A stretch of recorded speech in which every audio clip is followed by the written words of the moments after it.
When looking back at the evolution of video game technology, the mid-2000s were perhaps some of the most pivotal years. Sony and Microsoft ushered in the next generation of console hardware by releasing the PlayStation 3 and Xbox 360 respectively, allowing developers to create far more impressive engines to power their ambitious games. And titles such as Fear and Half-Life 2 were pushing the envelope with their unparalleled graphics and physics simulations.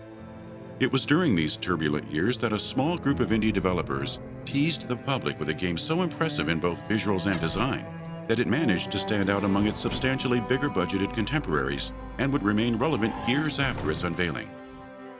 First showcased to the world in 2005, the fantasy-themed action game Project Offset was trapped in development for 5 more years, with intentions on being released on the PC, while ports for the 7th generation of consoles were considered as well. Alas, the game was canned completely in 2010, yet its publishers-to-be never officially clarified why. So what did Project Offset bring to the table, aside from its impressive graphics? What happened during development? And more importantly, why was it canceled after so long?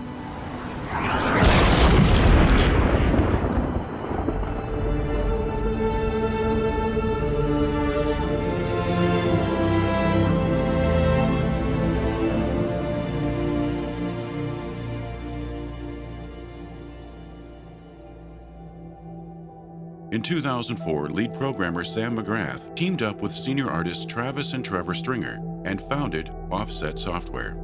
For some time, the team juggled multiple roles in the company, but it eventually flourished into a studio of about 50 people. The trio originally worked on the indie title Savage: The Battle for New Earth under S2 Games. This 2003 game combined real-time strategy gameplay with elements of third and first-person combat. It received positive reviews, as well as the 2004 Independent Games Festival Grand Prize. A donation option was left on Offset Software's website. Enthusiastic gamers contributed funding to the indie company as a means of showing their support, something that the developers were very thankful for since the team of 3 were running on a very tight budget during early stages of development. Project Offset was to be an epic fantasy first-person shooter set in the fictional world of Elon. The game could be played from the perspectives of 5 different classes, each with their own set of ranged and melee weapons, as well as their own unique skills. Warriors could buff their health and energy meters with special battle cries. Wizards could use elemental and dark magic in battle at the cost of mana. Engineers were essentially a support class and were able to share ammo, set traps, and see invisible enemies. Paladins could resurrect allies, produce large shields to absorb attacks, and had the power to hypnotize foes. Finally, assassins had the ability to absorb an enemy's mana, turn invisible, and traverse the battlefield with special hooks. The class system would play an integral role to the story of the game, which is made up of a series of non-chronological stories from the perspectives of each class. Each of them were to intertwine with one another. For instance, Juktan the Goblin raids a village alongside his oppressed race. Meanwhile, Hader, the warrior, a pawn in the hands of a tyrannical king, clears out the infestation of goblins from the ruins of the village almost 2 days later. Players' actions were to affect the storyline for the other classes later on in the game. It is said that one of the later tales of Project Offset was to be set hundreds of years beforehand, likely to fill in some important gaps plot-wise in the process. This approach to storytelling would have given the developers a chance to implement additional storylines via post-release downloadable content.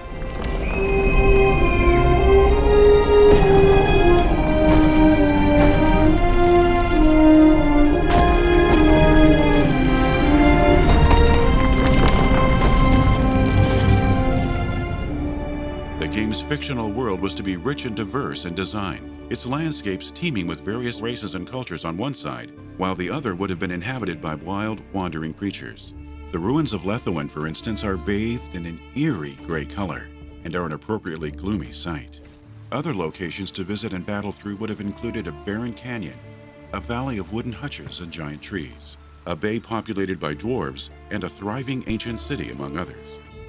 Multiplayer would have been a prominent feature with intentions of hosting up to 32 players per server, though this number was reportedly brought down to 24 later in development. Alongside Capture the Flag, Deathmatch, and Team Deathmatch, there was to be an objective-based mode that would have allowed players to fight in a number of set maps where the outcome of each would influence the next battle in some way or another, respectively. When it came to online battles, each class was to have both a strong advantage and disadvantage with another specific class. Assassins, for instance, would have been effective against wizards, but were no match for engineers. This rock-paper-scissors approach, reminiscent of games such as Battlefield, would have encouraged players to experiment with every possible class. On top of that, the player would have been able to ride horses, commandeer lizards, as well as fire-breathing dragons. Huge trolls would roam the fields of battle, while airships provided transport opportunities for regular foot soldiers. In an effort to emphasize the chaos of Project Offset's multiplayer battles, animals would have their own emotions, such as fear, pain, anger, and would react to certain combat situations accordingly. Project Offset's tech demos demonstrated some notably fluent animations for the time. Early prototypes depicted hundreds of goblins rushing past the player, each of which were apparently unique in appearance with varying skill sets. In addition, there was footage that showcased particles being produced, all of which were shadowed and collided with the ground. Offset Software also demonstrated a wind demo, where smoke and fire would be affected by the player's arrows, forcing them in different directions very briefly. This attention to detail was rarely seen in other games at the time. The game received a notable amount of interest from gamers and video game journalists even during early development, when the team uploaded 2 videos to their website. In an interview with Attack of the Show from G4 TV, McGrath shared these tech demos and said that the team were seeking a publisher. Offset Software was approached by Red 5 Studios in 2006, whom were eager to license the studio's engine for their own free-to-play MMORPG game entitled Firefall. Impressed with the engine's graphics and tools, Mark Kern, president and CEO of Red 5 Studios, believed the powerful technology would add real-time cinematic quality to Firefall. That game was released in the summer of 2014, yet its servers officially closed less than 3 years later. How many times and how long does it take to make a major programming architectural transition? How long does it take for new tools to develop? New operating systems to develop, new libraries, right? New programs, new applications. In 2008, Intel stepped in and purchased Offset Software. Shortly after this took place, McGrath released an enthusiastic statement, proudly mentioning that, quote, "Project Offset is going strong and we are excited about things to come." Intel wanted Project Offset to utilize its in-development General Purpose Graphics Processing Unit, or GPGPU, entitled Larrabee. They were confident that the developers were able to successfully implement real-time ray tracing in order to vastly improve the visuals of Project Offset without it suffering from performance or speed issues. The plan was to use the game as Larrabee's poster child for potential future investors. Consequently, after the buyout, it was revealed that the game would be a PC-exclusive title. Without the graphics chip, console ports would have likely suffered, or perhaps their ports would have been practically lobotomized in order to get the game to run at an optimal speed. A version for the Nintendo Wii was long out of the question, too. On the official website for Project Offset, the team released a Q&A which answered various questions on the development scheme of the game since the buyout. Referring to whether or not Project Offset had gone back to the drawing board after this event, the team answered, quote, "In some ways, yes." They referred to a design scrub, but reassured fans that their work was not scrapped in its entirety. During this time, after finishing the game's prototype, the team got to work on tweaking the game's design, alongside numerous gameplay mechanics. In 2009, more updates began being made public. While nothing of major importance was shown, the team decided to share some development footage to reassure fans that progress was still ongoing. 2 videos were shown at that year's Game Developers Conference, one featuring the team creating a hut to be implemented in the game, and the other demonstrating a destructive meteor storm hailing from the sky in a dramatic cutscene. Alongside all of this was a new and updated website for the game, a fresh sign of things to come. Or so one would have assumed. The project met with an unfortunate end in 2010. Intel released a brief and vague statement stating the game was to be canceled due to, quote, "recent changes in our product roadmap." Specifically, the game met its untimely demise when the plan to produce a retail GPU product directly from the Larrabee research project was terminated in May of the same year, and thus Project Offset was tossed to the curb as a result. Some members of the team broke off and formed a new game development studio called Fractive LLC in hopes of buying back the IP and game engine. These attempts were met with disappointment, however. Other former members of the team moved to Adhesive Games and worked on the acclaimed mech shooter Hawken.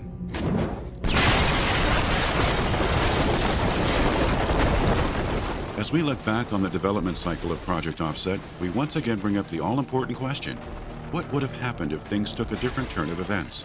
Project Offset was undoubtedly impressive from a technical standpoint and would have offered an extensive multiplayer mode that might have attracted a notable portion of recurring players. Since Project Offset was in the prototype stage up to 2008, just after Intel stepped into the equation, the game would likely have been released a few years later and, as a consequence, stand toe-to-toe with a heavyweight opponent, Bethesda Software's first-person epic fantasy game, The Elder Scrolls V: Skyrim. While some may argue that other RPG titles at the time might have put up a fight as well, Skyrim was a highly sought-after game. The undying popularity for the title was unparalleled, and it soon became a critically acclaimed best-selling game.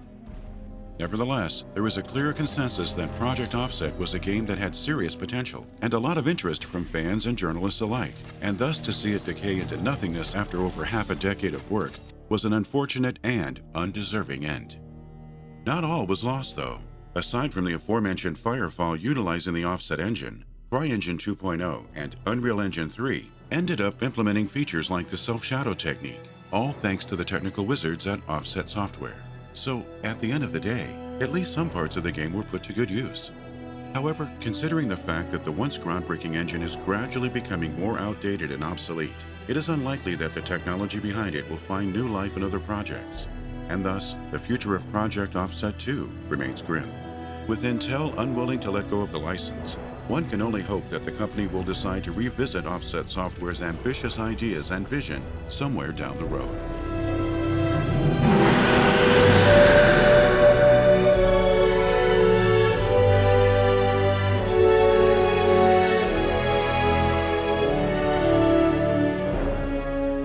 What are your thoughts on Project Offset? Let us know in the comments. We would once again like to thank all of our patrons for supporting our work. If you'd like to see more content from our channel, consider subscribing if you haven't already, or supporting us on Patreon.